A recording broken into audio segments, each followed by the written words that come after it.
Call Alan Robson's Night Owls now. 0191 488 3188. This is real-life conversation with the voice of the North. Greatest Hits Radio. Hi, this is John Challis. You probably know me better as Boise from Only Fools and Horses. Just like to wish you a very Merry Christmas and a Happy New Year. That's what we want you all to have here from Greatest Hits. The stars come out at night, and they're for you. So let's get into the game. We got Bob, and he is with us from Anfield Plain. Hi, Bob. Oh, there you sound a million miles away. Let me bring you nearer. Hello, Bob. Are you there? You should be. I'm still here. Hey, there you go. Lovely stuff. Good to have you with us, Bob. What can we do for you, my friend? Well, it was just you were asking about if you could wish for something. Oh, the dream gift, yeah. It would have to be to dive down to the Titanic, to visit the rest of the Titanic. Have you got the skills to do that, or would you need 3 or 4 weeks in your local leisure centre pool before you do that? I think I'd need more than 3 or 4 weeks. It was funny because I'm a non-swimmer and I had to visit an oil rig once, which means you've got to get out of an underwater helicopter. Hell's teeth. Everybody helped me, mind, in fairness. Otherwise, I would have died. There is no question about it. I don't know how much these people get paid, but they absolutely deserve it. Why the Titanic, though? I've just had this fascination with the Titanic ever since I was a very young child, right. And it's just one of those things that's always interested me. When the Titanic was discovered, that just sort of reignited the passion for wanting to know more, right. And it's just something I've always wanted to do. That's weird, you know, because in the past, bless you, in the past we did a show where we walked in the footsteps of the Titanic and we followed the timeline, and a couple of other people have said what you've just said. You know, I don't know what it is about the Titanic. There's something that kind of links me to it, and I don't know what it is, but since I was little and saw the first film, I've been kind of gripped by it and fascinated by it, and I regressed those two people back to a previous life, and they were in a previous life on the Titanic. One was very poor, below decks. The other one was very rich, above deck, above the deck, and they both end up passing. So maybe it's a regression to what you need to see if there was a reason for the link. Hey, well, one day we might just be able to make that happen, Bob. You never know. Hey, so you sorted out for Christmas? Well, as sorted as we're going to be, but it's going to be a nice, quiet one this year. Right, good. Half the family's off doing their own thing, so it's just a quiet day for us, I think.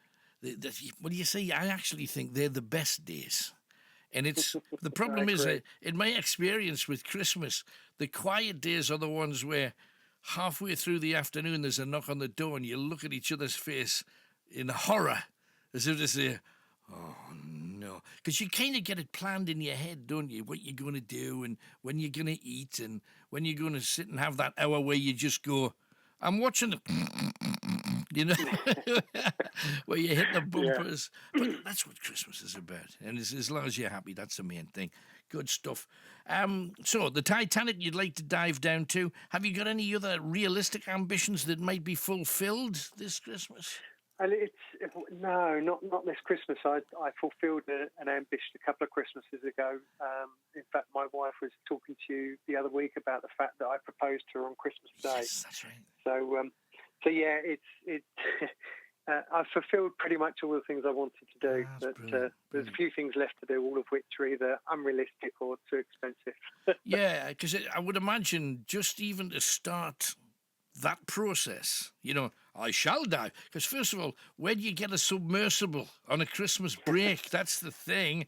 I would imagine most of those guys would be a bit expensive.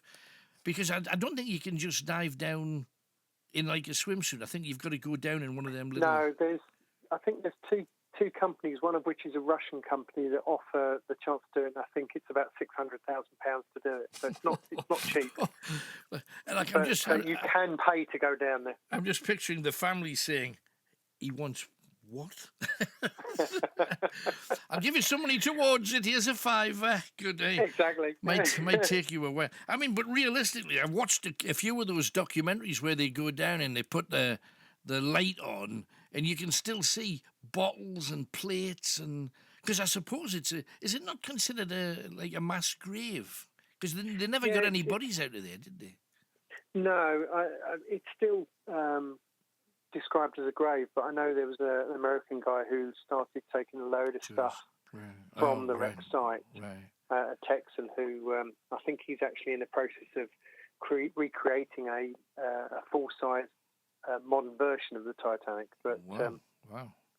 So I just didn't know you were. I just didn't know you were legally allowed. I mean, because I would imagine it's in international waters. I don't think it's in anybody's lump of sea. If you know what I mean. No, I think you can. There are artifacts that have been taken, but it is a protected site.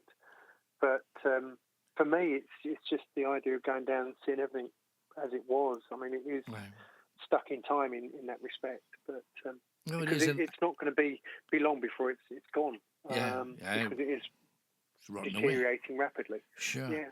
I mean, and I know that some of the Australians these days have been crashing ships on purpose to create artificial reefs and stuff. And that one's a fair way down. So I suppose it is only a matter of time. But in a way, I'm kind of just leave it where it is, because some people have said, I mean, there was even an old movie about 40 years ago called Raise the Titanic. As a Titanic fan, I knew you'd know that. But I would actually could you imagine just, even if there was 5% of the people still left in there, can you imagine? You just, why would you shift them, is the thought. Well, the thing is that because of the depth and because of the age and because of the bacteria that's in the water, there's no bodies left. Even the skeletons are gone. So in that respect, there's nothing there to see. So what happened to the I thought skeletons, I mean, I'm speaking only from the conversations that we've had on this show about cremation, how, well, the big bits you've got to howk down with a hammer because you can't burn them up. So what's in the sea that's that destructive that can eat away human skeletons, human bones and stuff? Blimey. Well, it's a bit like the wreck in Pearl Harbor. Funny enough, there's a program on literally 2, maybe 3 weeks ago where they had a submersible going, a radio-controlled submersible, and they were saying that they wouldn't expect to see any skeletons because of a mixture of the bacteria that's in the water and the oxygen that's in the water. If it's if it's above a certain depth, then it's the oxygen that deteriorates the skeleton. Wow. Whereas if it's in a greater depth, it's the bacteria that accelerates the process. But it's then about time. So a short period of time, and the skeleton slowly dissolves. Right. Whereas if it's been down there for a long period of time, because there's less oxygen, it's taken longer for it to deteriorate, but it's still gone. So it's there's unlikely to be any bodies still in there, but there's certainly. I'm kind of glad in a way because when you've got somebody there taking treasures off the bottom of the sea, the one thing you would hate is that you're taking them from the bodies of, because it's their grave, whichever way you look at it. Absolutely, it's grave robbery. Yeah, no, absolutely. Hey, lovely talking to you, Bob. Thank you so much. One day I would love to think that I would win enough money to become Richard Branson, and then I think, I need somebody to come down with me to this Titanic. Let's have a look at it. And Bob, you'd be the first call. Thank you very much for coming on, man. Happy Christmas. Have a great Christmas, everybody. You too, Thank man. You. Take care. Bye-bye. We're going to have Santa Claus in fairly soon, but we're going to take a break first, I think. But before that, we've got Lee, and I got an email, didn't fully understand it, thought, just talk to the man. He'll let you know what it's all about. And it's Lee from Woolsingham. Hello, Lee. Hello, and it's a lady. Lady Lee, hello Lee, well, great to talk to you. Tell me all about. Hello. All I heard about was, and I think it was Kenny, one of our number, who said, "Alan, there's this person you got to talk to. It sounds great. It's right up your street because you like your food. Have a word with her." And that's all I got. So what's this about, Lee? Right. Well, I develop recipes for small companies for their website, write foodie blogs. So they send me their wonderful food and I start making recipes and doing fabulous things with them. Wow. And I've got this website. I just started this new business. I used to have this wedding cake business, which was very successful, and sold that. And now I've got this website called Lee and the Sweet Life. And part of that is what's called the Foodie Book Club. Right. Lee and the Sweet Life is where, if people are looking for it. Yes, leeandthesweetlife.com, yeah. .com. And develop it. Now, explain how this happens. What kind of stuff do they send you? A leg of lamb in the post? I mean, what exactly do they do? Wouldn't that be nice? I was thinking. Well, for instance, let me see. A couple of I've done recently was Vale of Mowbray pork pie, which is a Yorkshire thing. And actually, I've just done a pork pie soup for all the leftovers for Christmas. So that's going to be out on their website on Boxing Day. So that's a nice one. Wow. And I've just done for Dale of some vodka for a lovely vodka in place in Yorkshire, and I've just done a vodka, pink peppercorn, and beetroot gravlax. So that's a nice one. Jeez. So I get sent wonderful individual products, and then I have to sit down and think of what I can make with them, and then write about them and put the recipes together, and then they post it on their website. That's amazing. I mean, it's amazing because it's kind of what your nana did without actually writing it down, because nanas, if you know, would have some food that maybe Granda brought it in, or the son said, "Oh, I've got some of these, a couple of tins of this, a couple of tins of that," and what do you do with them? And Nana would find a way. But pie soup I've never heard of before. I mean, pork pie soup. Pork pie soup. Are we going to end up with like pasty soup and wouldn't it be nice? corned beef and potato? Oh, yeah, corned beef and potato soup. I suppose that's. Oh, you see, now I'm feeling hungry. That's doable. And you can tell that I'm hungry as well because I've latched onto this. Latched onto it. But the whole idea is that the breadth of your knowledge must be incredible to be able to cover everything from your basic staples, which essentially is a pie, to something to do with vodka gravlax. I thought that was something you put on your drive. I think most people do. It's gorgeous. Well, I think that what is... I mean, I have a YouTube channel called Lee and the Sweet Life as well, and things like that. And we've got a great Twitter following if anybody wants to follow us on @cakes and more. Right. But I think the thing that I believe in is being real, making mistakes when you're cooking, and not being scared, just being brave. If you've got a pantry full of ingredients, anything, most of the time you can make something with it. And my dad was a coal miner in the Rising Sun pit, and which closed a lot of years ago. But he was Croatian. Uh-huh. And my mum, I've got the youngest of 4 girls. My mum was a working mum, and so we've always known how to make things from nothing. And I think that's sort of come full circle again now. Do you not think? People are starting to begin to cook again, and use up all the leftovers and do things like that. So yeah, I think it's just something that I've always been able to do. It is a gift, because I know a lot of people that, especially at Christmas, and I think Christmas is one of those meals that it might be the only big meal that a family does in a whole year. In between trying to look after the family and giving them a little, well, you'll just have soup today. Just have soup today, because people are busy in their working lives as well. But Christmas is the one that they go the extra yard for. So for you to be able to do all of this fancy stuff, I mean, are we getting posher with what we eat? Because it certainly sounds like it. I don't think we are getting posher. I think it's going the other way. I think we're getting to a point where leftovers, because of the state of, and I don't want to get into a whole planety thing, but because of how things are going, people are going, there's less waste, so people are trying to use more things. There's making, instead of throwing bones away from a chicken, most people are going, oh, do you know what? It's so easy now to stick it in a pot with some onions and some carrots and whatever, and make a stock, and then make soup with it. It's because things are expensive. people want to waste less. Mm-hmm. And recycling, I think people are going full circle. I will absolutely testify, because I know someone who the other day finished work and went into one of the supermarkets, and they were doing that thing where they were putting the cheaper labels on everything, and there was a whole pile of them next to where the tills are. They sometimes do that. And there was chickens, like entire chickens for £1. What is that?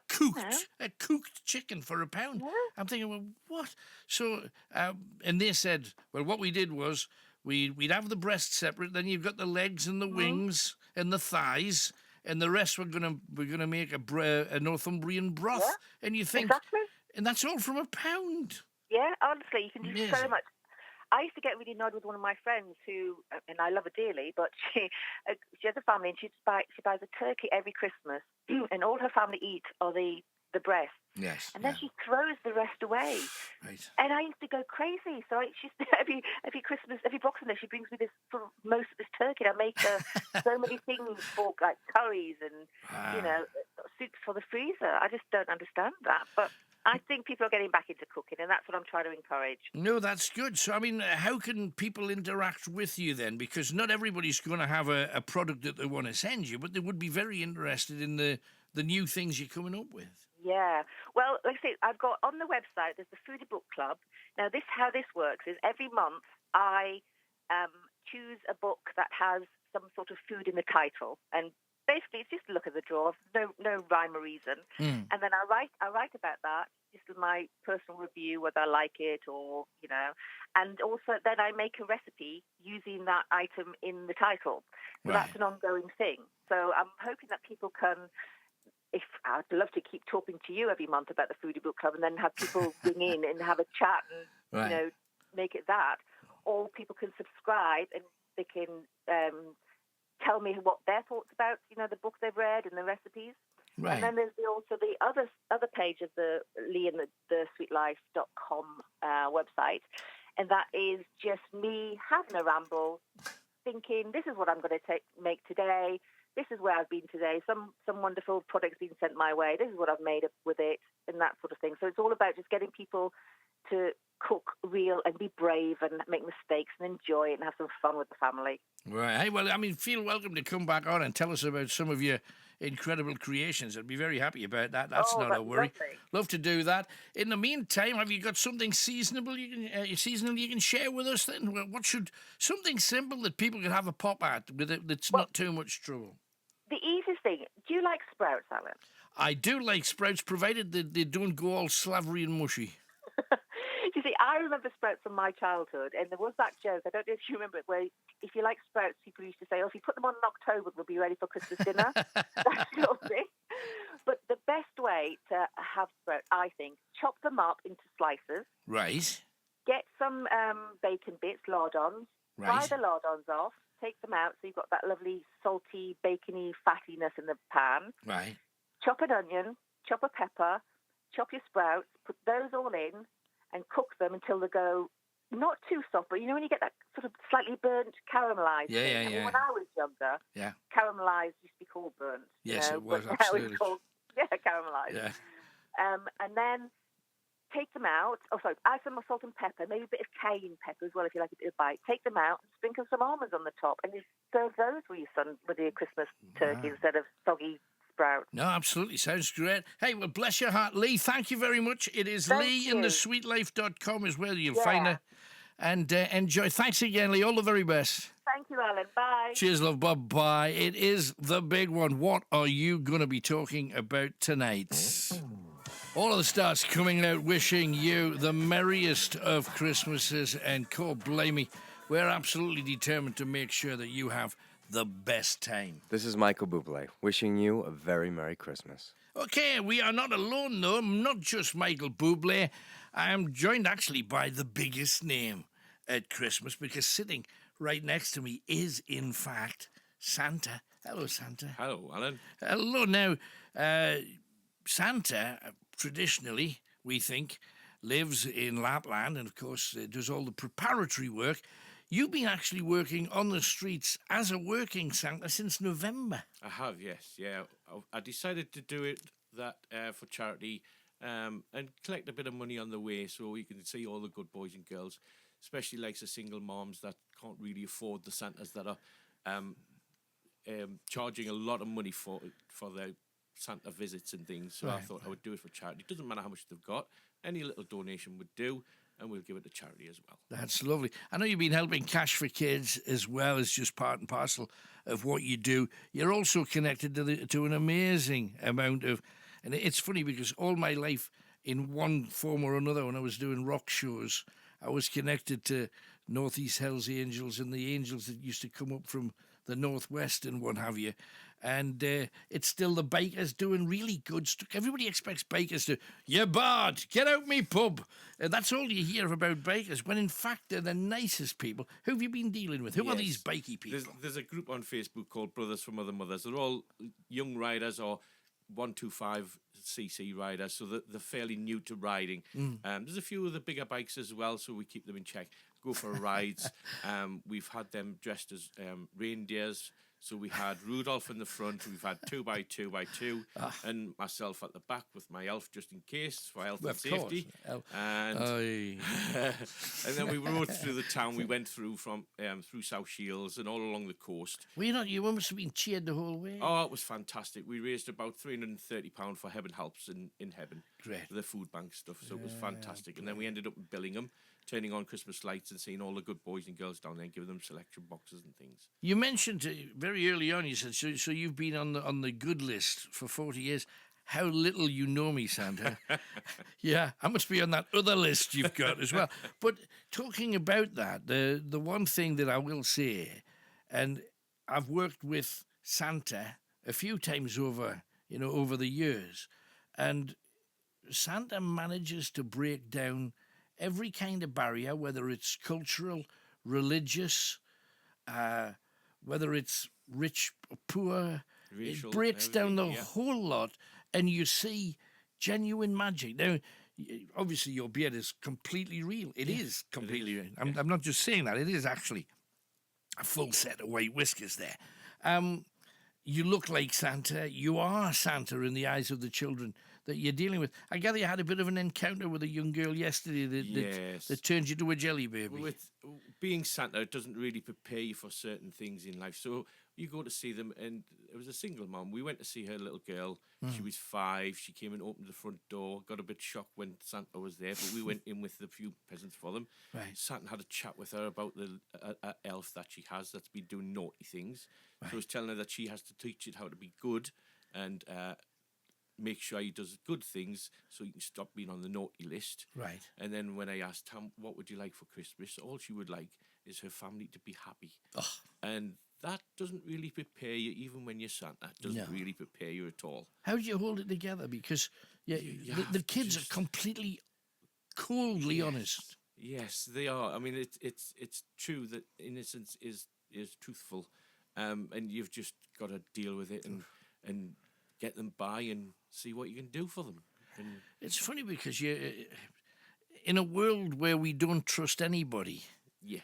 Geezer with a beard, stick a red suit on him, mind, and you're in the front door, you're getting the biscuits and the wine, and you're off on your way. It is quite strange. Yes, there is a lot of faith in the Santa Claus. Even obviously driving in the car because it's not snowing, we can't get the sleigh out. So driving in the car, and you'll see them. You'll come to a traffic light or a roundabout, and you'll see a driver look again, and he'll give you a quick wave. He doesn't know you from Adam, but he'll give you a quick wave. It's Santa for heaven's sake. It is. He's quite known you all enjoyable. his life, hasn't he? Yes, it is quite enjoyable. It's just a lot of fun, and I mean you meet loads of different characters with the kids, and like you say, they are very truthful.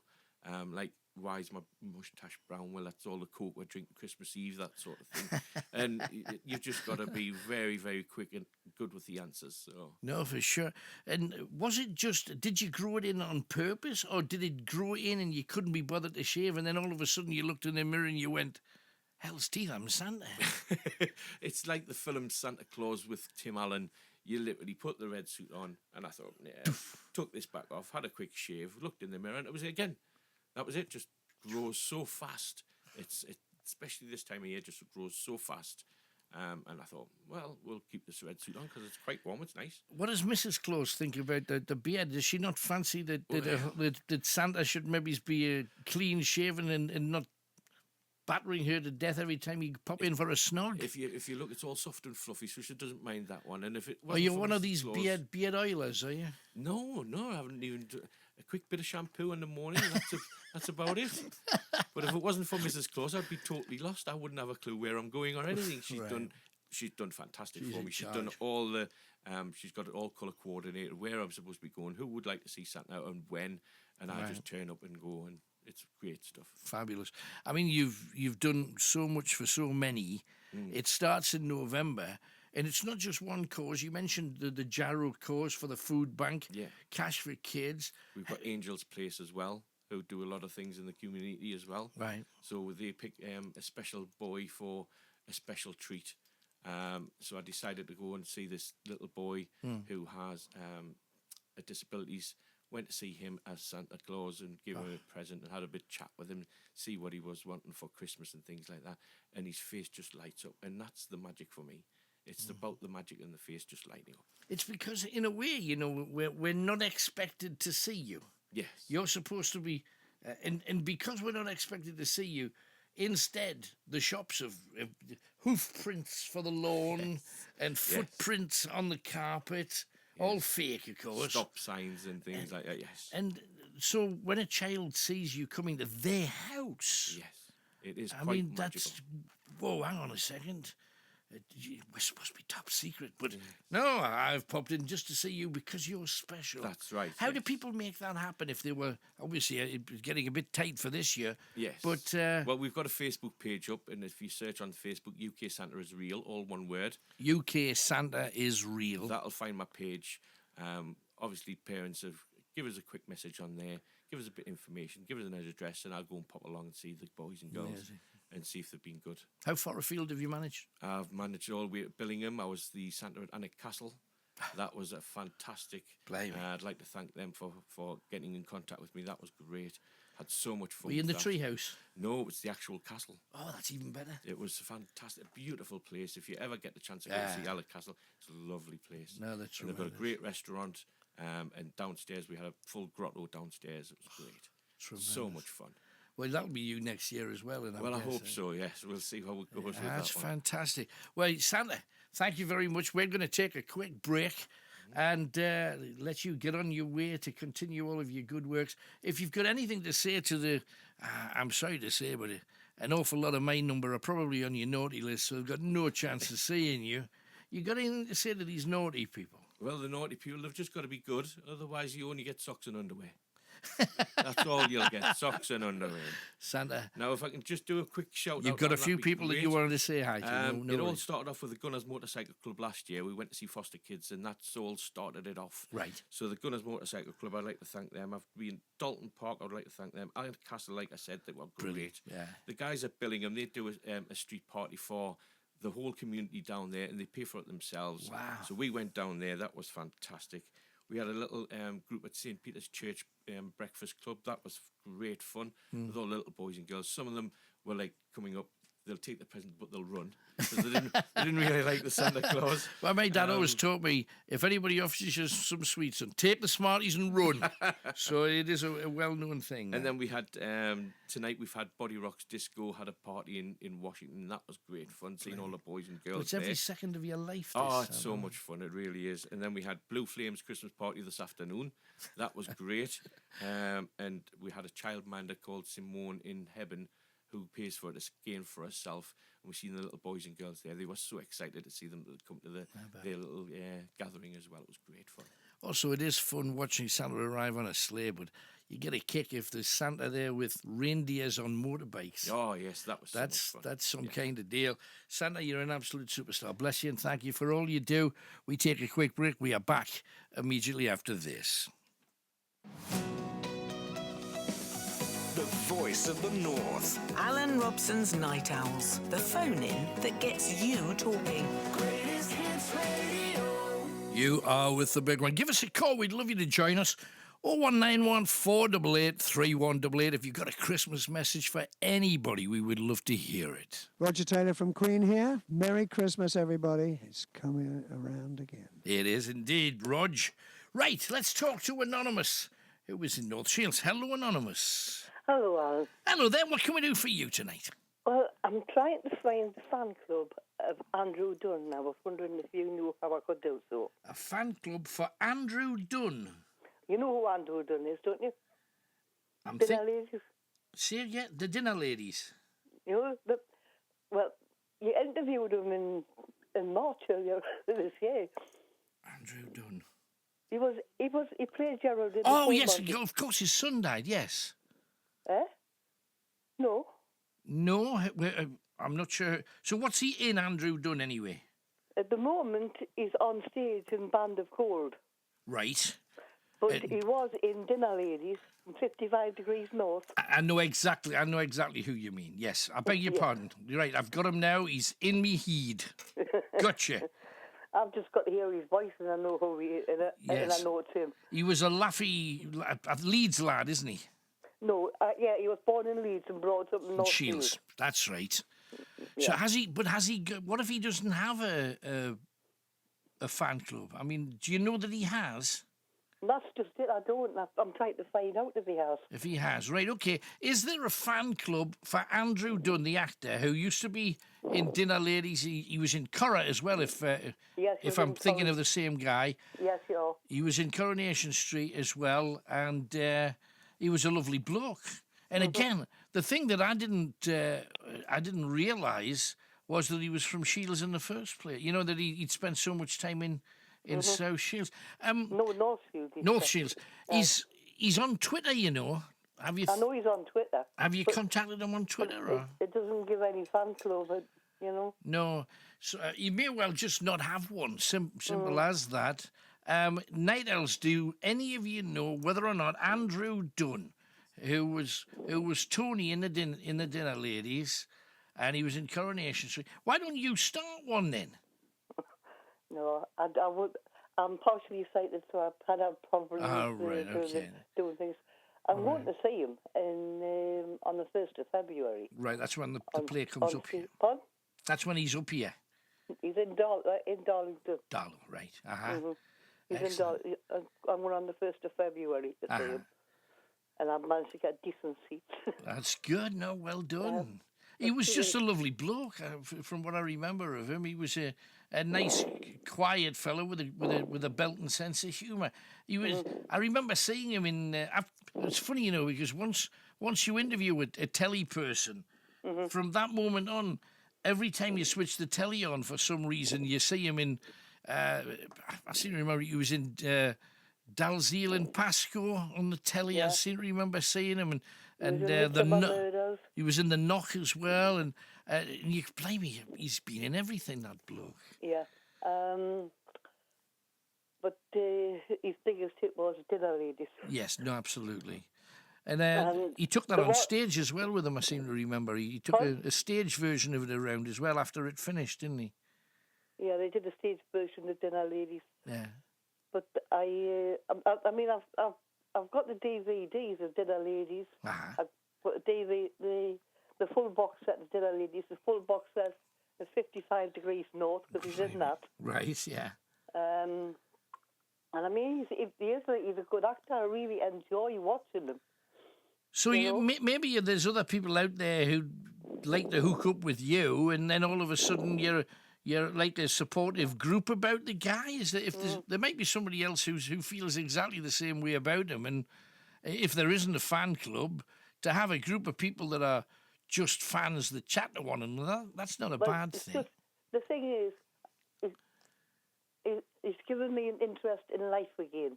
Right, that's a lovely thing. I spoke to you quite a few years ago when my marriage broke up. Right. Out of the blue. Do you remember me? Yeah, a long time ago, that though. Right. No, it's 6 years. 6 years, blimey, right. It's taken me that long to get over it. Yeah, I bet. And it's taken me getting interested in his career to to help you drag yourself out of it all. Help me drag myself out of it, yeah. No, I understand, and it's funny because it can be anything that does that. In your case, it's following the career of this. I think he lives in our patch, if memory serves. He lives in York. York, there you go. Yeah, he's one of ours as well. I know he lives in York. Right. And as I say, I'm definitely going to see him. Right, brilliant. I've made arrangements to go and see him. I missed him in the full Monty. Right. But I wasn't that bothered about the full Monty anyway. I've got the film as a full Monty, the original. Right, yeah. But no, it's just as an actor, I happen to. He's a nice. I don't know what it is about him. It's just something. But I think it's partly because he lives in North Shields. Well. Right, yeah, because he's one of us. He's family. Yeah. Well, he lived in this. He went the school he went to, Woodlawn. Woodlawn, my goodness. Was it Woodlawn? They called it. My sister lived in that street. Give over, really? Mm-hmm. Fascinating. I know he mentioned he went to the sixth form college in Tynemouth. I seem to remember. Yeah, he went to Tynemouth sixth form college. One time. Hey, no, but if there's anybody else who's mad keen on Andrew Dunn, I mean, I'm hoping I can meet him. Right, that would be great. Have you sent a letter to the theatre saying can you pass this on? I spoke to the theatre. Obviously, I had to speak to the theatre to get the tickets. Right. And they said that there wasn't much that they could do with it. It's too early at the moment anyway. Sure. And a friend of mine has contacted his agent. Right, good. And so far, we've had no replies back from anybody. No. So we've been trying to... I mean, I've spoken to... I even had a conversation with somebody from the play, the Band of Gold. Uh-huh. Like they've got like a website, Band of Gold play. Messages, and I messaged, and I managed to get through to somebody. I don't know who it was. Right. I never found out the name of the person I was talking to. Right. Well, I wasn't talking like I'm talking to you. I was on Facebook. You know what I mean? I understand. On chat. Yeah. And they said the only thing they said is it's possibly come out of the stage door in between performances, because I'm going to the afternoon performance. Right. Because, I mean, with Darlington, I've got to get back home. To get back home again. Yes. But Darlington's the farthest north that they're coming, unfortunately. Right. Now, the thing that I would do if I were you is before the show, send a little gift. And I'm not talking about anything that's money related. Mm-hmm. Just a little tiny little something with a note in and saying... you've changed my life. You helped me get over a big problem in my life, and I'm so grateful to you. I hope you'll accept this as just a little fun gift. Is there any chance that we could meet? I'll be waiting at the stage door immediately after the afternoon performance. And I'm hoping to be at the stage door. It all depends on my daughter, because she's taking me and bringing me home again. Right. Well, if she's prepared to do that, but if he gets the little gift before the show, it may well he just sticks his head out at the in the interval, because a lot of them stay in and get catered for in the theatre, so he might not be necessarily. Well, what they said is he might go out in between shows. Right, but he might not as well, so you could be standing there for... Not. That's the thing. It's just, that's what I would do. Send him a little something with a piece of paper and saying, I'll be outside the back door in the half, if in between performances. I'll be there for about 15 minutes after the end of the show. If you could pop out, that would be great. Fingers crossed he comes out, you get a few photos. I cannot. I'm being partially sighted. I have trouble writing things, you know what I mean? Well, get your daughter to do it for you. I can manage on the computer, because I've got a keyboard with great big letters on it. Well, you get your daughter to do it just the same, but that's just what a suggestion from me, because if I've worked in the theatre doing those kind of like fun shows around and about the place, and if somebody sent that to me, I'd have stuck my head out the door, and he's a decent bloke. I think he would too. Hey, but good luck to you anyway, I know he's a decent bloke. I've read quite a bit about him, and as I say, I've got I've got a couple of films that he made. Right. One of them was Denise Welch in it. Right. Champion. Hey, well, you enjoy and good luck. I hope you get the chance. Fingers crossed. Thanks, Thanks Anon. very much, Alan. Take care, love. Bye-bye. Straight across to Edwin, who's in Gateshead. Hello, Edwin. Hello, Alan. How are you? Good, man. What can I do for you? I want to wish you all the best for Christmas and the New Year. And thanks, your listeners, that. Cheers. You're a great lad. I'm glad I've got fun again on the radio. Hey. You get more nights that you used to on Metro. Yeah. You're probably thinking of this station that you did with Metro. Well, it's a new start. Yeah, well, there was a story at my partner was saying about Brussels sprouts. Where was it? Halloween, where we dropped them in there forever for the kids. Hey! Them, Brilliant. That's tremendous. What a great you idea. You must have some travelling today now, though, because you've got further to go, haven't you? Yeah, a little bit, but we'll manage. We'll manage in the short term and hopefully get a few more nights in the new year. I would love to think so. I hope so, mate.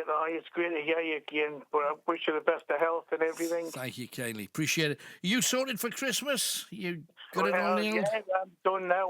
We just got our Christmas shopping to do. Tomorrow she's going to do the Christmas food shopping tomorrow. I'll do the tidying up and that. Right. Moving up, and then that's it. That's for sorted, and we'll just get a TV time, the radio time, and see what's on and get something. I used to do when I was a kid. My mother always used to get she had to get the radio times first, and then she'd put a ring round everything that she wanted to see. Then my dad would come in, and he'd always want to watch what was on the opposite channel to anything that she wanted to see, and then it was hell on. That was kind of normal for us. Hope it's easier for you guys. It's great to hear you. That's great, that. Hey, well, good hearing you too. Thanks for coming on, man. All the best. Take care. Right? Thanks again. Bye-bye. Oh, just nice. Thanks, Edwin. Appreciate it. And everybody kind of feels the same way about more nights, obviously. Yeah, that's what we want.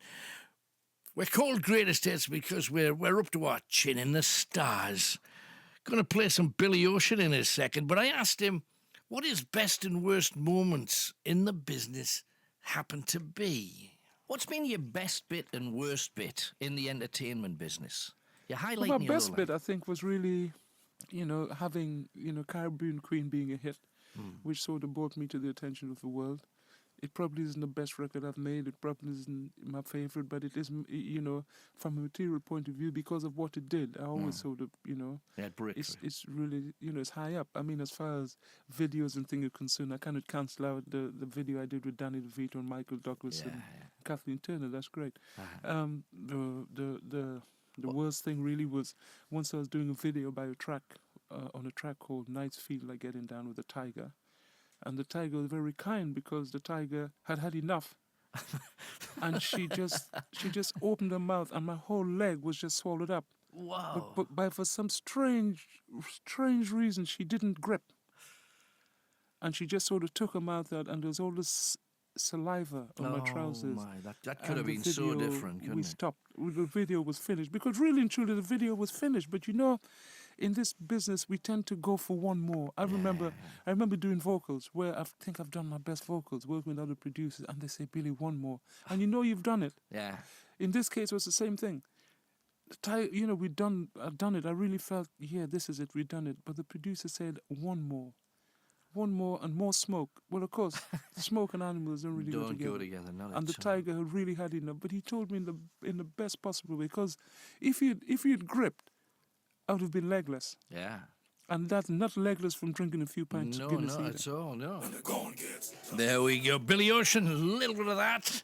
Pretty special, too. We've got Sean with us as well, and he is up the mountain in concert. Hiya, Sean. How are you doing, mate? All the best for Christmas and the New Year to your staff and all that. And to you. Thanks, mate. So what are you on about tonight, then?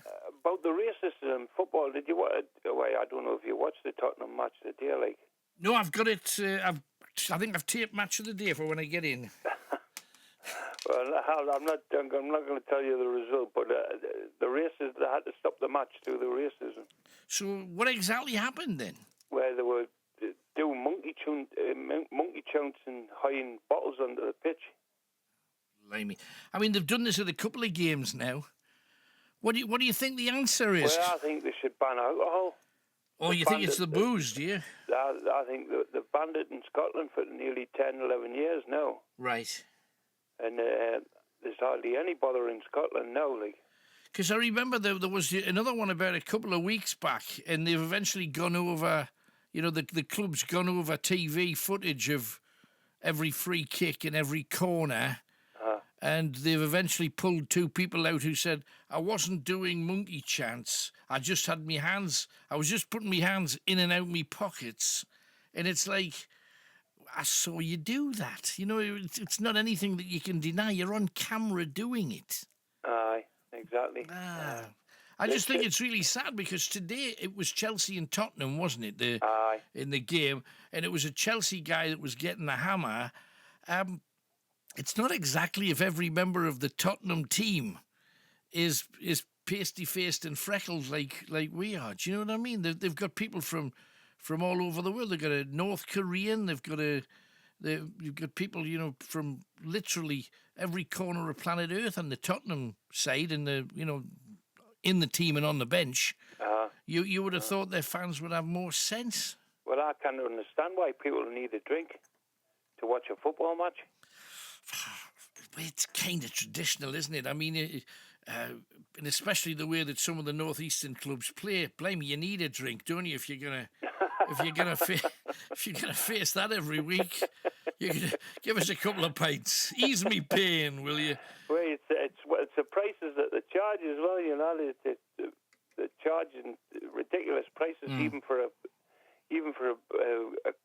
half a Coke is nearly £3 or something like that. Oh, but you see, that's the reason why they want to keep selling it as well. Because they want to make sure that they make as much money as they possibly can. I just think that, you see, no matter how... Well, how do they get away with bringing the bottles in then?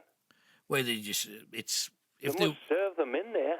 If they were searched, I mean, a lot of people will take their own in their little backpack, or, you know, some of them wear haversacks and what have you.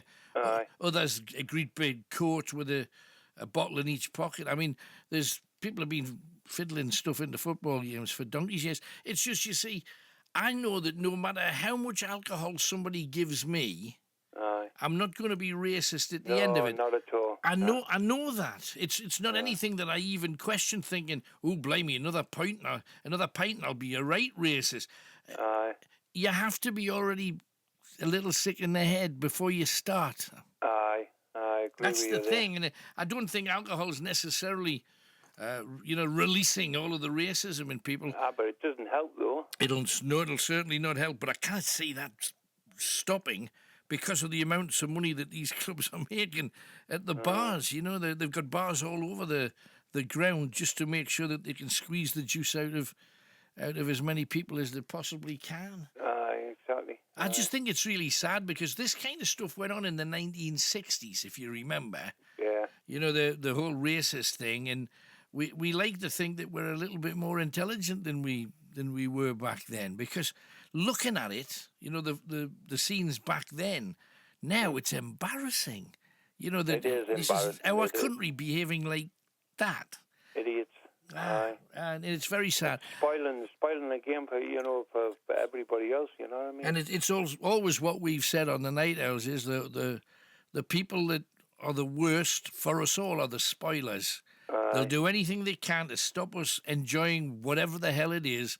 And I just hope we find some quick way. I mean, with all of the cameras, a racist doing stuff by the side of the pitch, there's no way he can't be found, because they know what seat number everybody has. They see the guy's face. They talk to the steward who's in that area. Oh, yes, he's 45B. Boom. There's some football over abroad that just indoors, you know what I mean? Like, no fans at all. I've seen a few games that they've done in countries abroad. You know, one or two of the Eastern European countries are less than bright in this regard. And I've watched a couple of games, and it's like a practice match. There's no atmosphere at all, and it's not. I remember watching it thinking, I quite like the British team taking part, not bothered about the foreign side particularly, but there's, without a crowd, it's just flat. That's the sad thing. We don't want to spoil it for the sake of half a dozen nuggets. Aye. In some of these grounds, there's like 86,000 people in some of these grounds. Yeah. For the sake of 4 people, they're going to stop the game. Aye. No, I think they've got to be cleverer. But I think what they want to do is that maybe have a hit squad of not even stewards, maybe even security people, where if this is going on, identify them quickly and then have this strike force go in, 4 or 5 big burly blokes, pick him up, carry him out, and he doesn't get back in again. Aye. Ever. But then you're going to have people ganging up on the stewards, aren't you? Well, I would hope not, because you would hope the majority of people would be really happy to get rid of the racists. Get rid of them, aye. Do you know what I mean? You call them the anti-racist patrol. Aye. You know, whatever you're going to call them. It's just, if you leave them there, the thing that happens is they keep going for the whole game. Aye. They do, aye. That's the thing. You need to go down, nip it in the bud, get them out, send a police officer in there to say, excuse me, would you come with me? Gone. There's got to be a way of doing this. Then everybody says, ooh, he was behaving badly. I'm glad he's gone. And then the game goes on. There's no hassle. The bad eggs pulled, if you know what I mean. There's got to be a way of doing it. They should put more cameras in, like CT. You know what I mean? Yeah, well, I think they've got cameras pretty much covering every blade of grass as it is. I do think that they've probably got what they need to make it happen. I would hope so, anyway. Aye. Anything else then, Sean? No, that's it, mate. Just have a good Christmas, mate. And you as well. you Thanks. and the wife. See you later. Thanks a lot, man. Take care. Bye-bye. Well, there we have it. Sean, worried about the racism in football. How would you get rid of it? Give me a call, 01914 88 Phil in Newcastle said, Alan, my wish, you know, we're asking about what your wishes were. In fact, I'll read out some of them later on about all your dream wish for Christmas. My wish also would be to push a 90-year-old in a chair equipped with skis 2 miles down a hill. And then I'd get on the cable car and go down myself and see how he was. That's not nice at all, then. But thank you very much, Philip. It is absolutely what I'd expect from you. We're going to take a piece of music because it's synonymous with this time of year. It is one of the all-time great Christmas tunes, as you have found out on Greatest Hits over the last few weeks. It's just a gem. Enjoy. It's the simple things, you know. Now, I mentioned that you guys have been texting in. Text Alan plus your message to 61054 and call Blimey, have you not? These are all people and answering the question, an extreme present. If you could have the dream for Christmas, not just the reality we can afford, what would it be? Wendy Phoenix fancies a log cabin with a porch and snow, watching the northern lights, wrapped in a blanket, drinking hot chocolate. Oh, blimey, Wendy, I'd cuddle up with you any day.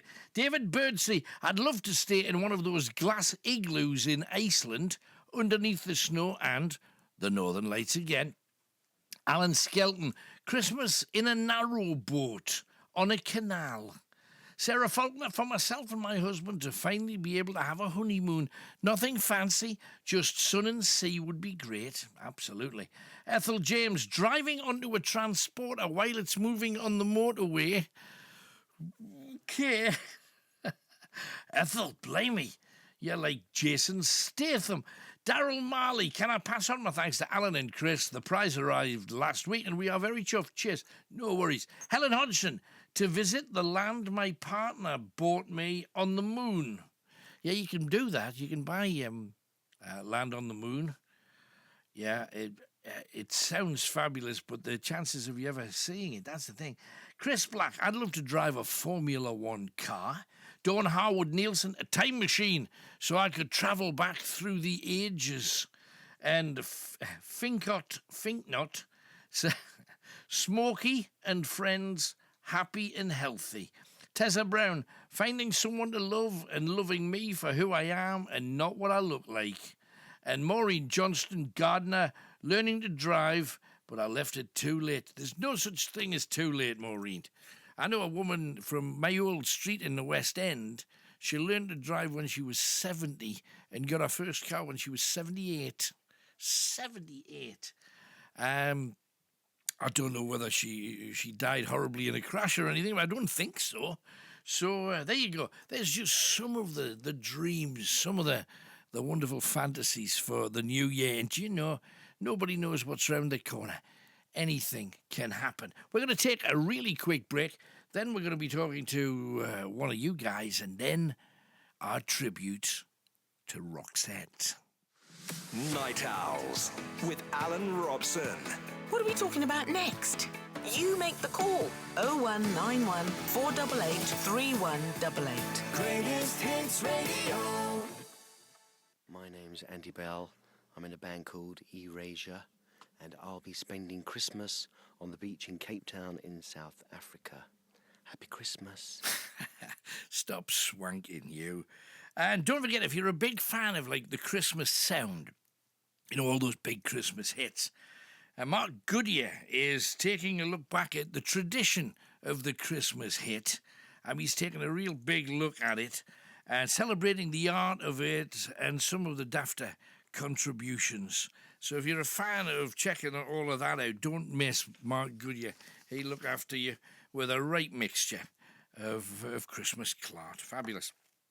Got to give you your second clue as well. Now, don't forget, you get a Night Owls mug, pretty good, Daza.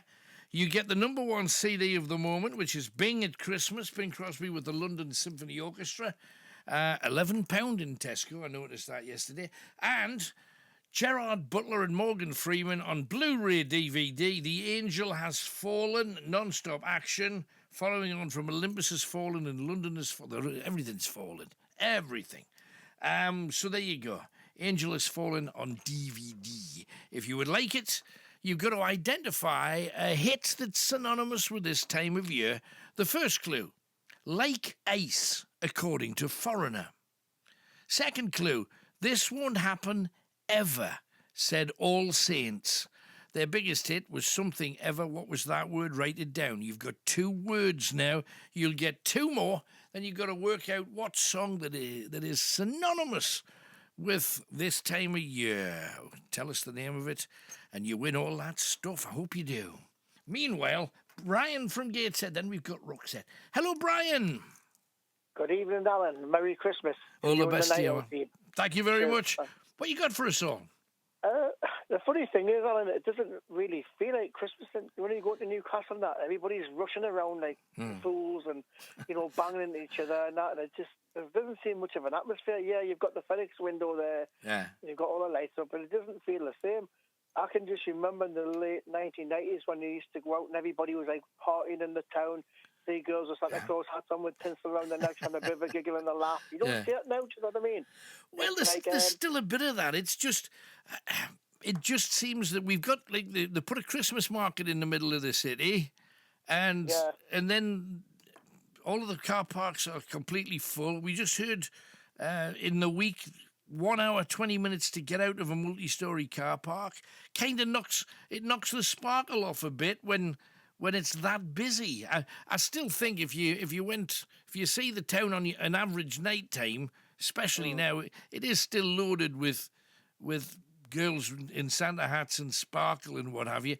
Just there's so many other people panicking because they think they've got to spend money they haven't got before Christmas. That's the thing that I've noticed. And you know, you hear that Saturday, yesterday, and today's called Panic Saturday and Panic Sun. They're really putting the pressure on you to get your money out your pocket, aren't they?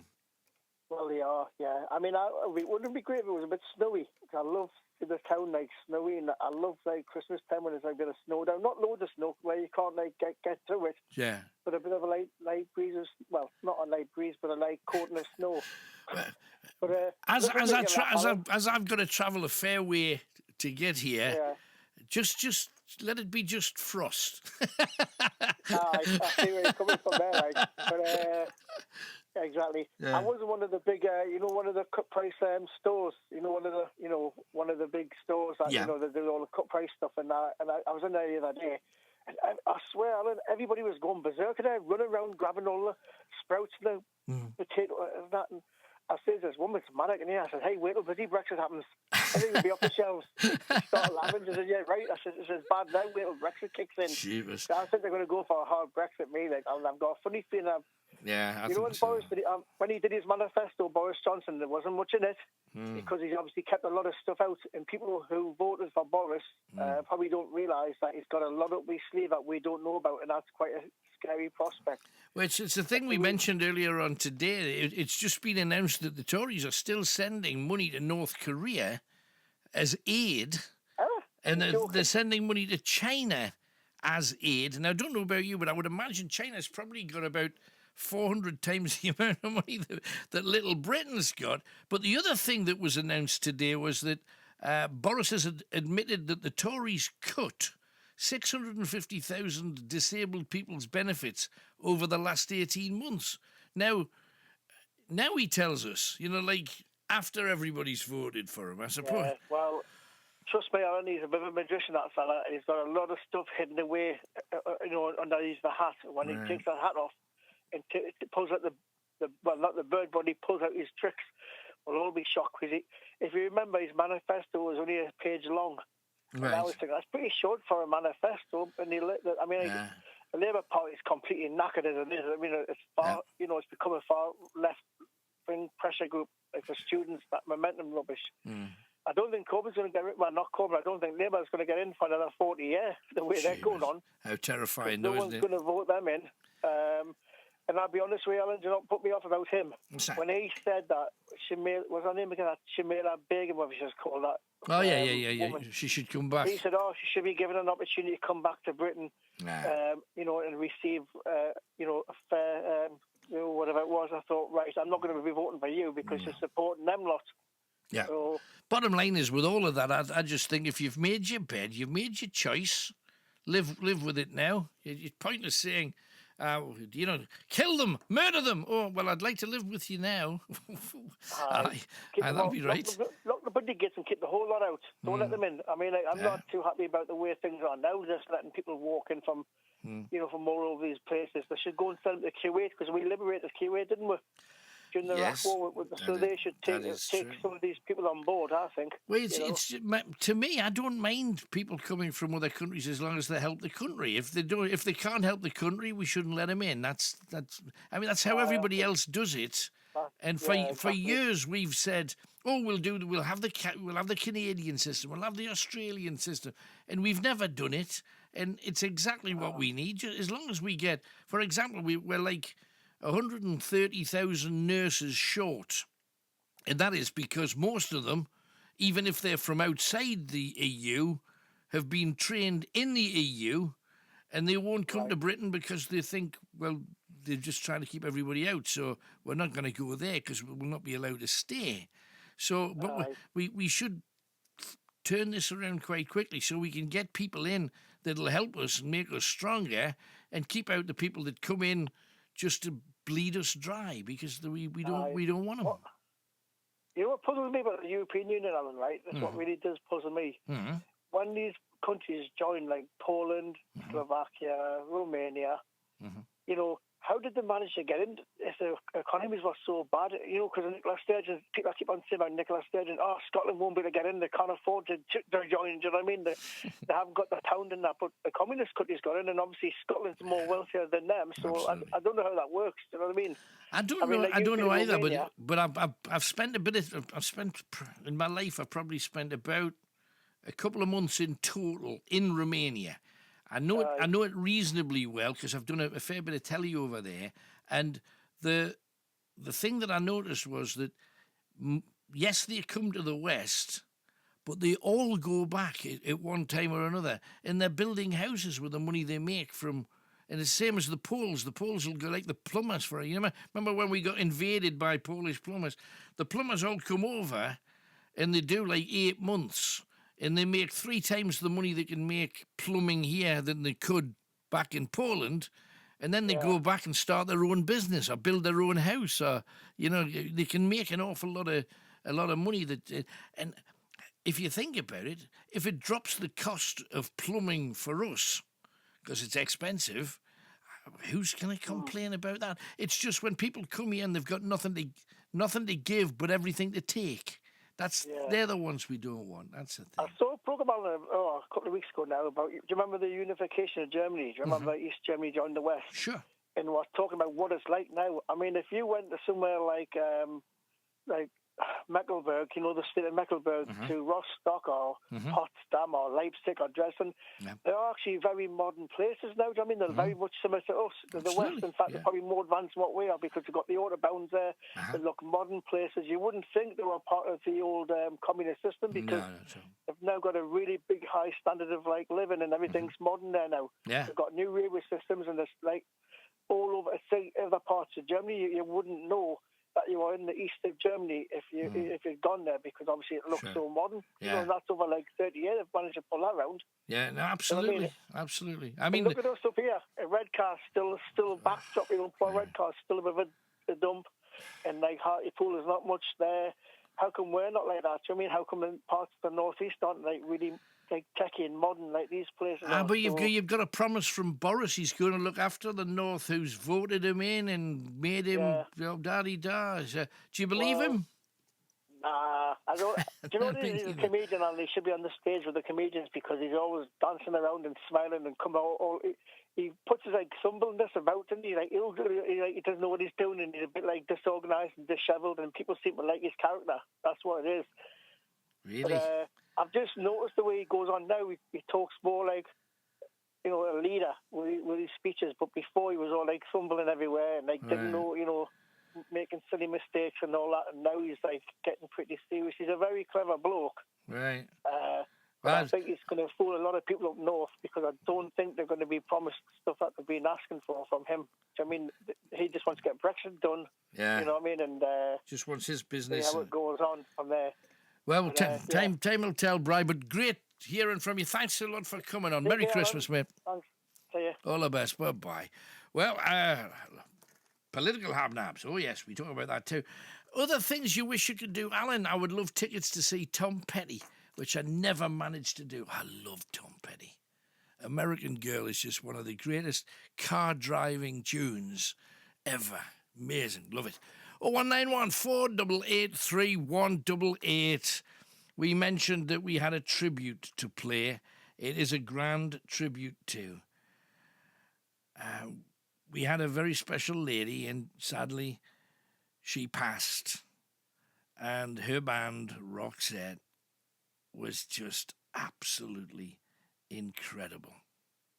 We dedicate this to Marie, of course, and we will remember with a great deal of funness everything to do with Roxette. Right, well, I'm joined live by one of the best bands in the world, and they're back, and they've been away far too long, for I have with me no less than Roxette. Hello. Hello, welcome to you. Now, what I want to do, because I've never had the chance to talk to you head-on before, I want to find out literally everything, so let's go back to the very, very beginnings. Where were you both born? Oh. That far back? Yeah. 59, January 58. No way, May though. 58. Whereabouts? He's actually older than me, which is great. I'm born in a really, really small village called Östra Ljungby in the south, very south of Sweden. Right. And Per is born in Halmstad, on the west coast of Sweden. So what was life like as little boys and little girls then? Oh, where I come from, it's so small. It's only 2,000 people living there, and it's, everyone know each other. And, so it was very, very cool. My childhood was very cool. Yeah. What about getting any kind of hold of music as a career? Because I would have thought that's the last thing you would find in a place such as that. Yeah. Yeah. No, well, it's I come from a very musical family, and for me it was so natural to be in, working with music and study music when I was a teenager. And yeah. So what were your parents playing then? What instruments were they? My father was a fantastic singer. He just as a hobby, he was, and also he was playing violin and also dragspel. Accordion. Accordion as well. I have to say that in Swedish. Yeah, sure. And I mean, so for me and for my sisters and my brother, all of us were singing a lot at home. Yeah. It was great. Happy childhood? Yes, very good. What about you, Per? Can't remember. You know, I come from a town on the west coast with sort of a summer resorts. You know, it's like in the summer it sort of explodes with by the beach and everything. Yeah. My family wasn't musical at all. Right. I got into pop music very much through my older brother, who 7 years older than me. So he was a teenager in the 60s, you know, and right. You know, he forced me to listen to the Hollies and the Kinks and the Birds and the Bees and Flowers and the Trees. You know, so were you and your brother going down to the coastal resorts, picking up all of the girls coming in as tourists then? Sort of, yeah. No, I mean, I was obviously 7 years younger than him, so we didn't really socialize that much. Right. But you know, he taught me a lot of things about pop music. I had a great, you know, pop music has always been my religion, so to speak, ever since I was a little kid. So I actually had, you know, all my birthday presents and Christmas presents. I always wanted records. Right. So I actually had 100 albums when I was 10 years old. Wow. They sound as if they were all British albums as well. Very influenced by the Brit scene, yeah. But the Brit scene in the 60s was fantastic. You know? Yeah. Nothing at all from Europe? From the rest of the mainland? No, not really. I mean, there was some Swedish pop bands in the 60s, but, you know, they were so influenced by, you know, the Beatles and Stones and the Trogs or whatever. Yeah. So how did you end up meeting this devastating woman then? Oh, that was later on. That was in the late 70s, you know, when I was, I think, 19 years old. I was playing in my first band. And I moved to Halmstad in 76. Right. Okay. So we shared rehearsal studios, playing in different bands, you know. And so what was it about Marie that made you think, oh, hang on, this could work? Well, she was a girl. Good start. She was, you know, by far the most talented musician I ever met in those days, and still is, you know. And it's just, you know, my band that I was in took off, and we had a great success domestically in Sweden for many years. And it wasn't until, you know, 86 when we really decided to do something together musically. Right. And in those days, Marie was working on a solo career, which was doing great as well. So, you know. So it was a big gamble then for two people who were already successful in their own way to come together and try something. Yeah, I remember people around me and the people I was working with when I was doing my solo work. They were very suspicious in the beginning. Oh, do you going to do that, sing in English, and you know, start to work with Per, and so I really, you know, I was very lonely in that decision, but I'm so happy that it worked out really well, and nowadays people say that I really think it's great, and they really love those songs. And yet the first album that you did together wasn't the one that broke you in Britain and most of Europe. It was the second one, wasn't it? Yeah. Right. First album was called Pearls of Passion. It came out in 86. And, you know, in the 80s, coming from Sweden, trying to get an international thing going for you wasn't that easy. I mean, even after The Look, you know, and the first American #1 we had, when we tried to get it on the radio here in England, you know, the record company promoted us as an American band because otherwise the radio here won't play us. Right. So I mean, it was tough.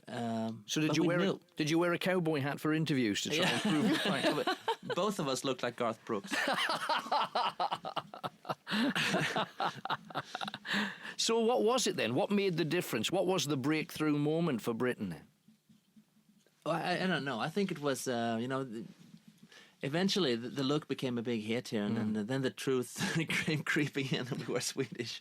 But then as soon as you're successful, you know, it becomes a trademark. You know, it's the Swedish band. You know. Yeah. So it's no big deal, but it's cool. And yet that song, I seem to remember saying it at the time it was a hit in Britain. It was on everything. It was on all of the clothes programs. It was on all the music shows. It was on everything. Everybody used it for something, didn't they? Yeah, right. It's the same all over the world. Yeah. It must be just put that one song out, and suddenly you're an international success all over the world. How do you follow that though? Because that's the tough thing, isn't it? Coming up with more things that people will take. Yeah, but I think that helped. You know, that we talked about earlier, that we had we had success at home before the international success, so to speak. And when the big breakthrough came for us, I was 28 and Marie was 29 years old. So we had lots of experience, and we knew that you have to have more substance than just one song. And the Look Sharp album was actually packed with good songs. And we had Dressed for Success, we had Listen to Your Heart, we had Dangerous, and so the list could go on. And a lot of them were really strongly. It sounded to me as if you were writing about things that you identified with. When you're putting a song together, does it all come from life? I mean, was that whole album what you two were up to at that time? Well, I think every writer starts with himself, when he writes, and then you create a character that goes on from there. But if that's the case, Pearls of Passion then makes me think the two of you must have been in the middle of this incredibly passionate affair. And if that was true, you'd probably both have about 19 children by now. No. But 9 albums. Very good. So they're your children, are they? Yes. Wonderful. A bit like that, yeah. So you get one album out, and then the whole world wants you, and it's almost like you're playing catch up everywhere because everybody wants you, everybody wants to interview you. Yeah. Singles are out at different times in different countries. Yeah. Although you'd had success in Sweden, suddenly world success is certainly a very different business thing. Did you ever just lose track of the whole thing because it's such a big industry now? Roxette, the business. Well, we never really lost track, but it was a very, very special and crazy, in the first year. I mean, I think we did like 1,300 interviews in 8 months or something. Wow. People told us that. And so many, we were like all over the place, everywhere, just like you said. Yeah, everybody wants you at the same time. And yet, although on a limited scale again in Sweden, people were making you have a look, not the look, but a look. This is the image of the band. Yeah. And to be honest, you've maintained that image throughout. You've got this man who's mad, basically, and you've got this woman who's incredibly sleek and stylish, prancing about all over the place. Is that just you, or is this an image that you decided, this is how it's going to be? It's just, us. We have always, decided ourselves how we want to look like. We don't have, tons of stylists around us to tell us about how we, or record company people who tell us about how they want us to look. I mean, it's something that we really, it comes from ourselves. Right. No pressure on you to, grow your hair, Marie. Do people not say that have a change? Well, maybe they are, but I'm so, satisfied with how I'm looking today, and I really like my haircut. So. It looks fabulous. It's very easy. I must say, on the video, you look tremendous as well. Thank you very much. In fact, you're out in front. Where's Per? I kept saying, where's Per? He's asleep. I was at the bar. Just get on with that one yourself, Marie. That was the story, was it? Okay, so once the albums begin to build up and you're getting this reputation to be this immense business, and once again, touring the world, having to tour, then an album, it sounds very much like a hamster on a wheel. You're just going round and round and round again. Are you able to take pieces of time out so you can go and just do your own thing? Yeah, you try to do that, obviously, but it's hard to do. It's very hard work to do. Promotion touring and real touring as well. Yeah. But the rewards are so enormous. The biggest reward you can have as an artist, I think, is to be on stage and have a crowd, singing your songs and enjoying what they hear, and have that communication with a crowd. Yeah, but maintaining any kind of relationship with friends and family at that time, that must be tough. You always have, a very bad social conscience, so to speak, because you're never at home. You miss your parents' birthdays or relatives or whatever. Yeah. So it is like that, but you learn to live with that too.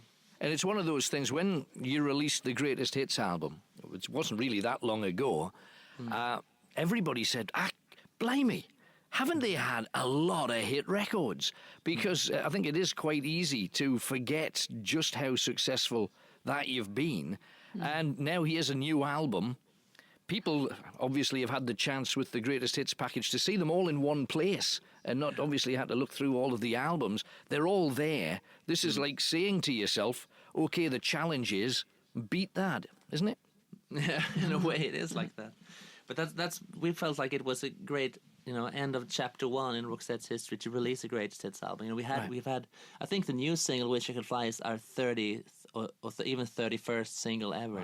We've been doing a lot of stuff. Yeah. So, but we're working on, the Greatest Hits Volume 2 coming out in 10 years. What's been the biggest moment, the biggest kick that the pair of you have had up till this point? Yeah, one of the best shows that I came up to my mind is when we were playing in Beijing in China, and when 16,000 people, Chinese people, are singing "It Must Have Been Love." Oh, it was a fantastic moment. I think that's really one of the highlights in our career. I think. Was it not? It must have been rough. Probably was. Great. Yeah, but that was the great thing, because I think it's Roxette turned into a different thing during that show, because we became the symbol for the West. Right. People really looked at us as something that they couldn't have, but they really, really want. And you found banners in the audience saying "One World, One Unity," and it became a political concert. Oh, yeah. And it was really interesting and emotional to be part of it. What's your highlight then, Per? And obviously you got a kick out of that too. Yeah. What is your own personal highlight? Well, I think the whole thing, coming from a little town in Sweden, writing songs, make records, and go to places like Tucumán in Argentina, or Lima, Peru, or Taipei. Places where you don't really have any relationship to those places at all, in different language, different culture, different religion, or whatever, and they still sing your songs. That's like the whole thing is like breathtaking. But obviously there are highlights, like the first American #1 when The Look really made it in the States. That was like so far up, because we didn't really expect it at all. Yeah. But we've had a great career, so there's lots of highlights. Right, wonderful. Incidentally, I've just heard that Billy Hughes, who was in Sunderland's FA Cup winning team, has sadly passed tonight. In from Woodburn, thanks for letting us know. And also, Alison, Merry Christmas to you and all the Night Owls. Thank you for our conversations this year. You make the world a brighter place to be in. Thank you. Big love to you all. Wishing you all the best for everything in 2020. That's Alison in Anfield Plain. Loving the tunes to get me moving from time to time while I have my marathon Christmas rap night. Yeah, most families have one of them. It's time now to bring in Dawn from our switchboard. Hello. And also Hollywood McShane, producer to the stars. Good evening. And we're going to do something that we loosely describe as the blah. It's whatever's texting, whatever's tweeting, whatever trending we talk about, but we always start with the newspapers that you're going to have rammed up your letterbox tomorrow morning. Or you'll pick them up at your local newsagent. The Sun. Drivers burns after fag and aerosol blew up his motor. What? He was smoking, and he had an aerosol in his can. You know when you spray it to polish your car up or whatever? Yeah. It blew up his entire car. It's a total write-off. Wow. And the headline is Kaboom! is what it is, of course.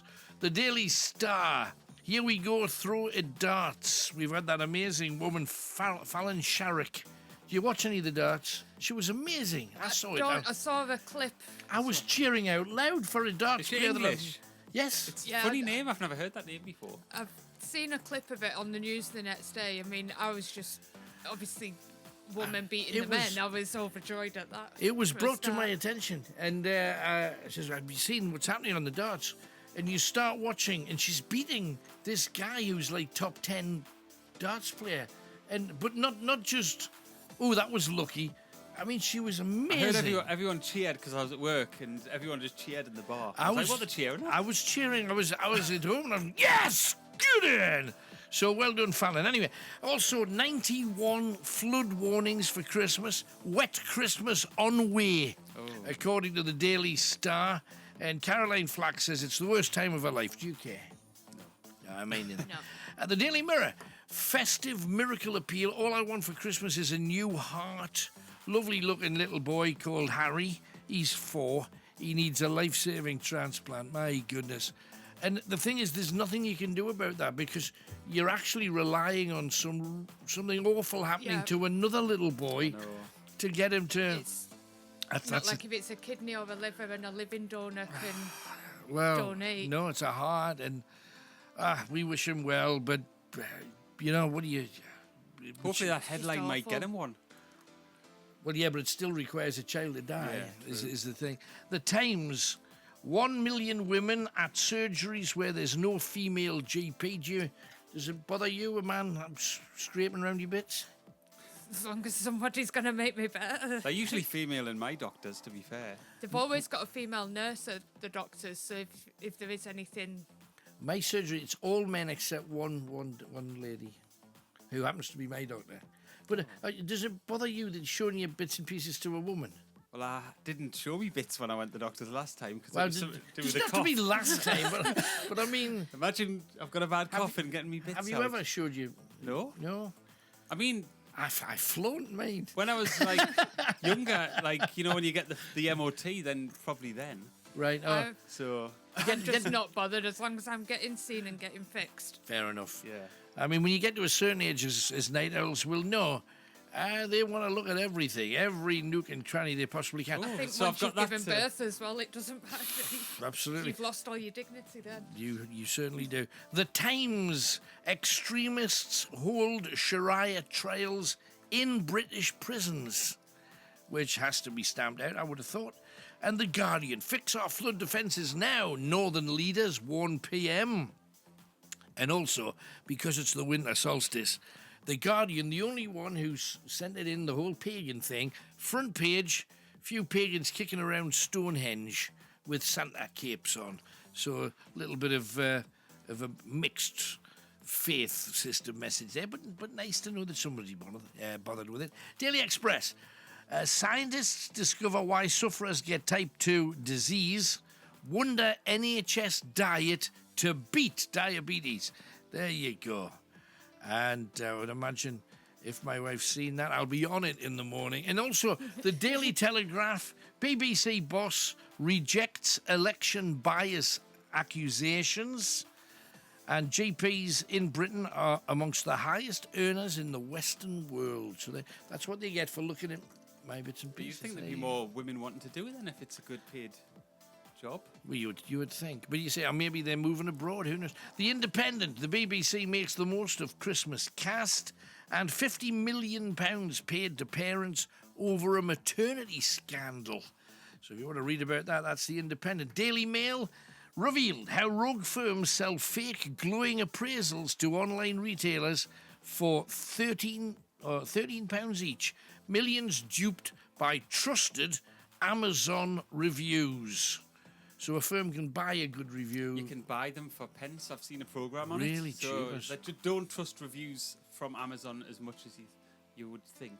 And Prince Philip's going to have a third night in hospital here. So we wish him well. Information newspaper, Tesco pulls the charity cards over prison plea for help. Did you see the little girl? She opened some cards and they're talking about slavery.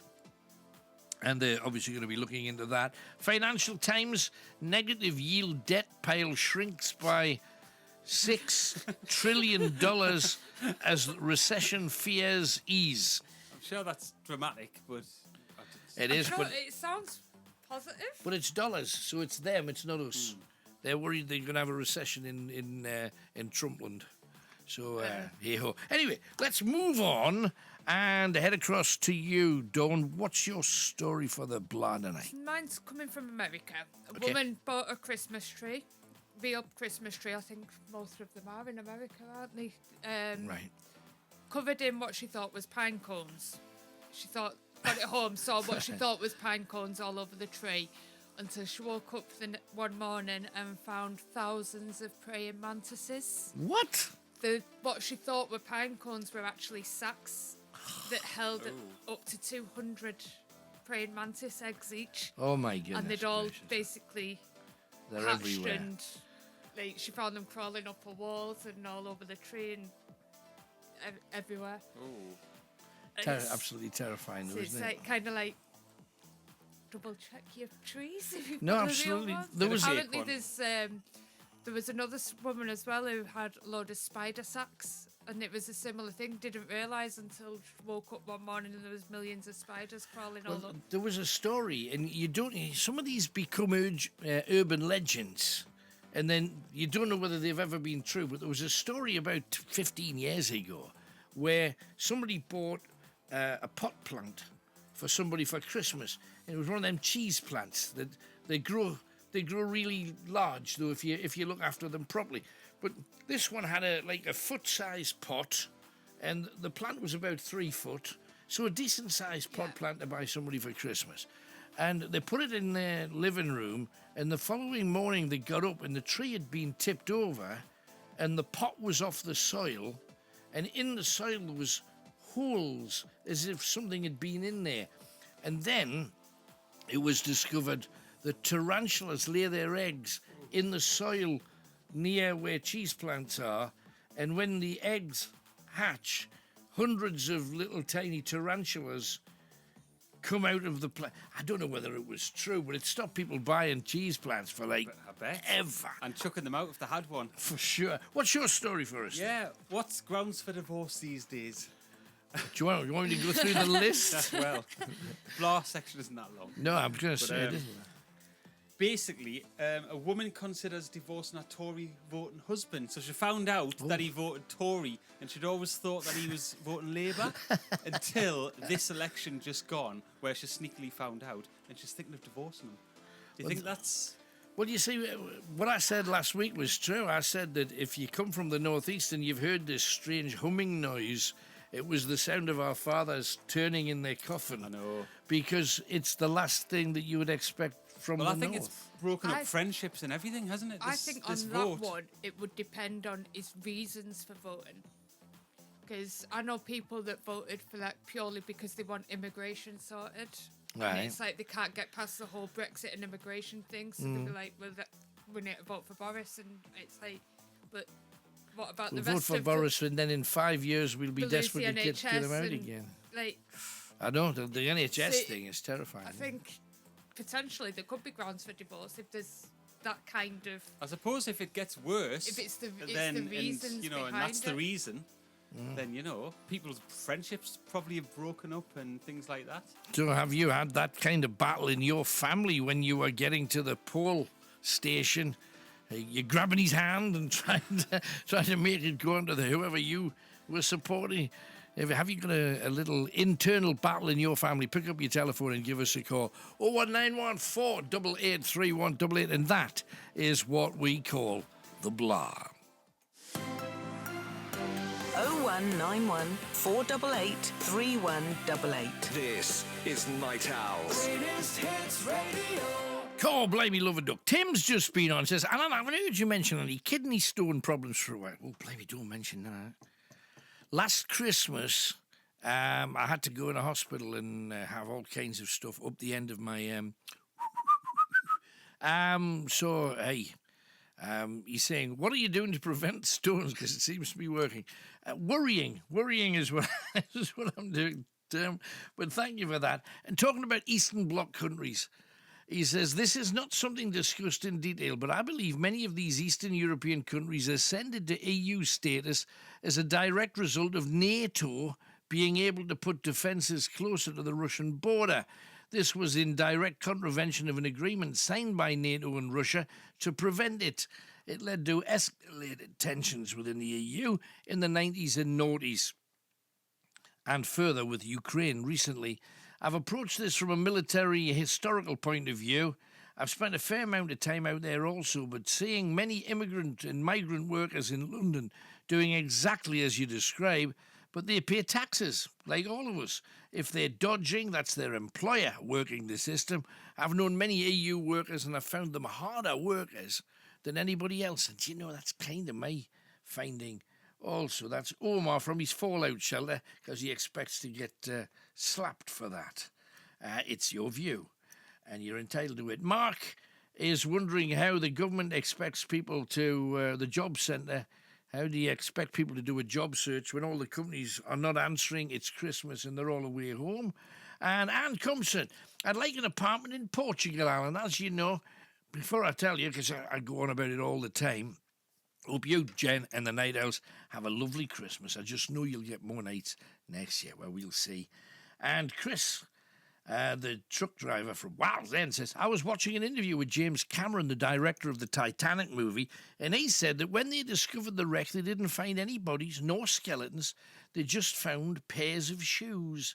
It seems sad to think that's all that's left of my great-grandfather, who was lost at sea during the Arctic convoys in 1943 during the war, will be his boots. And you actually stuck on his ship's story. Thank you for that. I'm going to keep that and read that after the show, because that's right up my street. Thank you for it. Big hi to Sue as well, who's been in touch. And I think Craig's coming on. But in the meantime, let's dive across to Linda from Barrisford. Hello, Linda. Merry Christmas, Alan. Oh, I'm hearing your bells jangling. That's for everybody. That's lovely. Thank you, Linda. Thank you for your card. It just arrived today as well. Thank you. No, did it? Crumbs, that took a long time, didn't it? Oh, blame me. You send one this year, you get it next year. That's the way the postal system is. What was it? I've got a CD, Christmas CD here. Oh, Alan. that's nice. Yeah? Can I give you a little taste in a bit? Give us a little flavour then. Go on. Yep, now.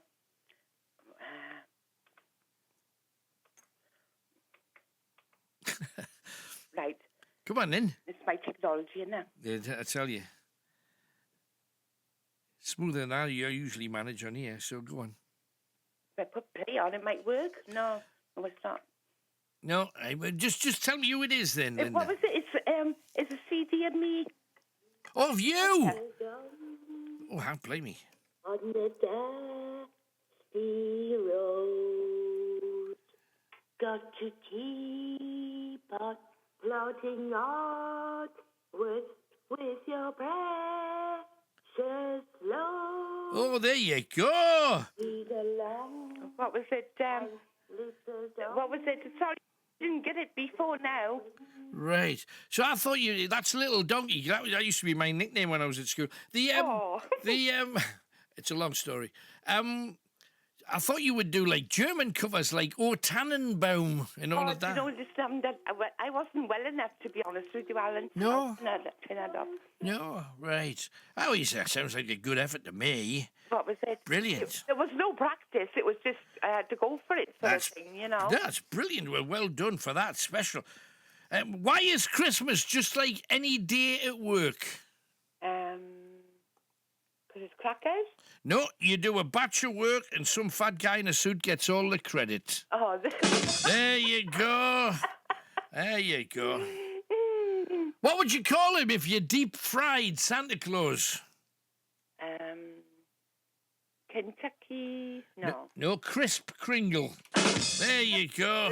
Crisp Kringle with the jingle-ling-a-ling. There you are. Tell you. Oh, there we are. Hey. What was it? I hope to have my licence back the first week in January. Oh, that's great. That is really good news, and you'll be whizzing about again. That's good. Yeah, I know. That's tremendous. Oh, what was it? What's wrong with me now, Alan? No. No, it was that. You know what sent me loopy? What's that? It was my tooth. That tooth in August. Right. I showed it on the internet, didn't I? Mm-hmm, you did. And that's what sent me loopy. Yeah. I'm all right now, though. No, you're perfectly fine. Of course you are. What do you call a snowman in the summer? A puddle. There you go. One then, Alan. Another one. Oh, you want another one? Let me think. Another Santa joke. Right. Okay. Very first Christmas. Okay. The three wise men go into the stable. Yeah. One of them put his golden slipper into a big pile of manure left by the donkey. Jesus Christ, he yelled. And the woman beside the manger turned to her husband and said, "Now, Joseph, isn't that a better name for a kid than Irving?" Irving? Irving. Yeah, there you go. Why not? Okay, so you're all lined up for Christmas, I'm presuming? Yeah, I'm off to Cramlington. Lovely. With the family. Rockwell. Uh-huh. With 10 of us. Excellent. And what was it? I don't usually go out. What was it? I not social. Right. Yeah, socially. yeah. Uh-huh. But this New Year be the first time ever since about 43 years that I've been out at Christmas, New Year. Wow. Because, I always thought, because going back to when I lived in Morpeth, early doors, a lot of the people who lived in the villages and the towns of Northumberland, places like Blythe and Bedlington, New Year's Day was the day that all the girls went out. Mm-hmm. All the blokes, they're going to go out at Christmas, and yes, they're going to be out on New Year's Eve and partying. But on New Year's Day, when the men were still in bed going, "Oh, no," the women would all get their glad rags off, and all afternoon into the night time, they were pub crawling and having a sing song and all of that. Well, I'm going to the Benedictine. All right, okay. For New Year. Sounds my good. niece and her husband and my brother and me.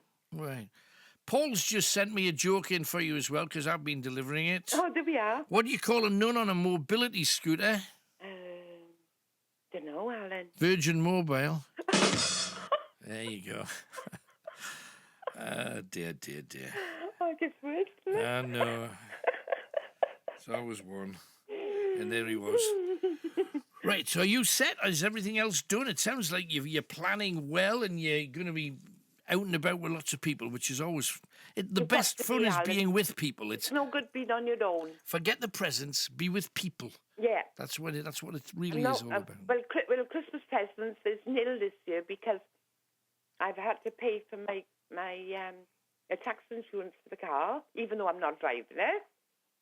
Right. And the last payment of my... Yeah, so my car's mine.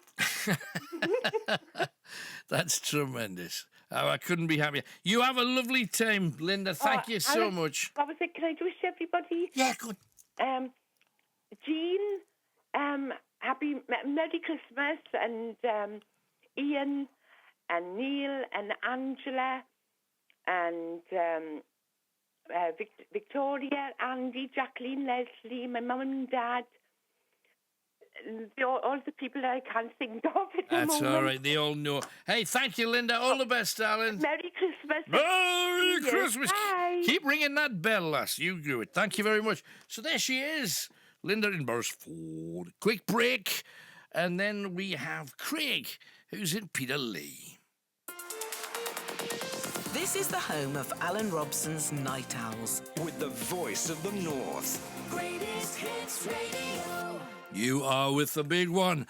And do not forget, we got all of the stars wishing you well. Hi, we're Westlife, and we want to wish everybody a very Merry Christmas. Thank you, fellas. Okay, we want you to have the best and greatest hits Christmas you've ever had. So, a third clue that could win you the Night Owls mug, okay? You also get the #1 CD of The More, which is actually surprisingly brilliant. I had a listen to this, and it's Bing's Christmas album, Bing at Christmas, but they've added a bunch of stars. Pentatonics is on it, the Andrews Sisters, the Pupini Sisters, David Bowie, and the Tenors. So there's a whole host of stars being added along with the London Symphony Orchestra. And it's brilliant. It is a complete put it on Christmas morning while you're opening your presents, and it'll give you that kind of banging atmosphere. And also the DVD of the moment too on Blu-ray, Gerard Butler and Morgan Freeman in Angel Has Fallen, the #1 DVD in Britain right now, and it is out there for you to pick up. It is the I went to the cinema to see it. Kick it, can't wait to see it again. So to win that lovely threesome, I'm going to give you your third clue. Now remember, you're going to end up with 4 words from a song that's massive at this time of year. The first clue, like ice, according to Foreigner. Second clue, this won't happen ever, said All Saints. What is the other word in their biggest hit, Something Ever? Third clue, not bewitched or bewildered, the other thing that Doris Day sang about. Remember the old song, Bewitched and Bewildered? What was the word in the middle? Bewitched, something, and bewildered. It's that word in the middle. You got 3 clues down, 1 more clue to come, and that will be in about 15, 20 minutes. Craig from Peterlee is with us. Hi, Craig. Hello, Alan. Hello. Thank you very much for your pictures. You sent the Derg pictures in last week, but you've got my Christmas gift, it says here, and it is a tiny little puppy. I don't know what kind. It's George the dog. He says, we sign his adoption papers on Christmas Eve, and that is obviously for Zara, Marilyn, and yourself. Yeah, he is a Labrador crossword beagle. Right, he's a cutie. 10-month-old. We rescued him from Jerry Green Rescue Centre down in Thirsk. Blimey. Hey, well done. And I know you're well enough to know it's not just for Christmas. Exactly. It's for all year, we know that. But fantastic. It changed your whole world, having a dog in amongst all them models of yours, eating the heads off train expectors and things. Well, we lost our Samson 9 months ago, as you know, but it's just... The house was empty without another one, so we said, right, we're going to get another one for Christmas. So that we said the rescue centre, and George mysteriously popped up. I'm guessing, though, that room will be out of bounds. Yes, it is at the minute. With all your models in it. I can just see that hang on, there's a pool of water on the line. We're going to have to stop the trains for a little bit too close to real life this time of year, isn't it? Just a couple of things. Big congratulations to the North East for Cash for Kids. Absolutely amazing what everybody's done, getting all the gifts up. Brilliant. Absolutely brilliant. Absolutely fantastic. And I hope you're not going to be drilling down the microphone at what I'm going to tell you. Okay. It's one of my Christmas meats. Ooh, what's that? I've got a juicy bit of gammon sitting in the fridge, waiting to be cooked. Right. Oof. Now, just picture this. It's got the nice skin on the top, and I'm going to be cutting it into squares. Right. Stuffing cloves in each one of the corners. Right. Putting it into a halogen cooker for an hour. After an hour's cooking, cut into the meat, dribble some honey into it, so that seeps into the meat as well. Are you drooling? Yeah. I was there as soon as you said gammon. But that's one of my mates anyway, which I'll be cooking on Christmas Eve. Wow. It's people tend to be samey. You know, if you're a turkey eater, well, it's going to be turkey again. And there's no rules, there's no law. You can have what the hell you like. Well, yeah, to me, turkey's boring. Right. But each to their own. Exactly, each to their own. Even another thing which I like to do is cook pork in cider as well in the slow cooker. Oh, blimey. Right. That's absolute. You should try that one, Alan. Something that I've just started to get into is, and this sounds ridiculous, but homemade dal, which is like lentils whizzed in a whizzerer. Yeah. And I've always hated lentils. You know, when you had them in your broth, your nana's broth. Yes. The broth was lovely. Then you'd get to the bottom and you'd have a spoonful of these lentils and you'd go, oh, absolutely. But whizzing them up and cooking them almost like a curry sauce, kind of. And I had some with a baked potato in the week, and I'm thinking, I could eat this every second day of my life. Yeah. It's got such an amazing flavour to it. And it was a mixture of like peppers, all those pulsy things like lentils, mixed in with a few carrots and a few, just your standard veg.